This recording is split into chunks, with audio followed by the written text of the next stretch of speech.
നമ്മൾ ഉമ്മയെക്കുറിച്ച് ഒരുപാട് സംസാരിക്കാറുണ്ടല്ലേ.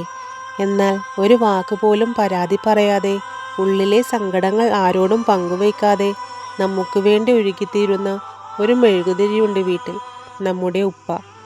ആ മുഖത്തെ ചുളിവുകളിലും നരച്ച മുടിയിലും നമ്മൾ കാണാത്ത കുറേ കഷ്ടപ്പാടുകളുടെ കഥയുണ്ട്. നമ്മൾ പുതിയ വസ്ത്രങ്ങൾ ചോദിക്കുമ്പോൾ തൻ്റെ പഴയ ഷർട്ട് ഒന്നുകൂടി തുന്നിക്കെട്ടി ധരിക്കുന്ന ഒരാളുണ്ട്. നമുക്ക് നല്ല ഭക്ഷണം വാങ്ങിത്തരുമ്പോൾ എനിക്ക് വിശപ്പില്ല എന്ന് പറഞ്ഞ് ഒഴിഞ്ഞു മാറുന്ന ഒരാളുണ്ട്.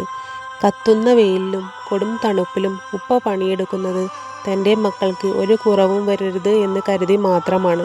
പലപ്പോഴും ഉപ്പമാരുടെ സ്നേഹം മൗനമാണ്. അവർ അധികം സംസാരിക്കാറില്ല, അധികം ഉമ്മ വയ്ക്കാറില്ല. പക്ഷേ മക്കൾക്കൊരു വിഷമം വരുമ്പോൾ നെഞ്ചു പിടയുന്നത് ആ ഉപ്പയ്ക്കായിരിക്കും. നമ്മൾ വളർന്ന് വലുതാവുമ്പോൾ, സ്വന്തം കാലിൽ നിൽക്കുമ്പോൾ നമ്മൾ ഉപ്പയെ പഴഞ്ചൻ എന്ന് വിളിച്ച് മാറ്റി നിർത്താറുണ്ടോ? എങ്കിൽ ഓർക്കുക, നിങ്ങൾ ഇന്ന് കാണുന്ന ആകാശം നിങ്ങൾക്ക് കാണിച്ചു തന്നത് ആ മനുഷ്യൻ തൻ്റെ തോളിൽ നിങ്ങളെ ഇരുത്തിയത് കൊണ്ടാണ്. പ്രിയപ്പെട്ടവരെ, ആ തണൽമരം വീണ് പോയിക്കഴിഞ്ഞാൽ പിന്നെ നിങ്ങൾക്ക് വെയിൽ കൊള്ളാതിരിക്കാൻ ആരും ഉണ്ടാകില്ല.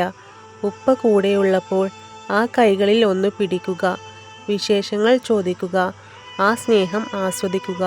ഖുർആൻ പറഞ്ഞു, അല്ലാഹുവിൻ്റെ തൃപ്തി പിതാവിൻ്റെ തൃപ്തിയിലാണ്.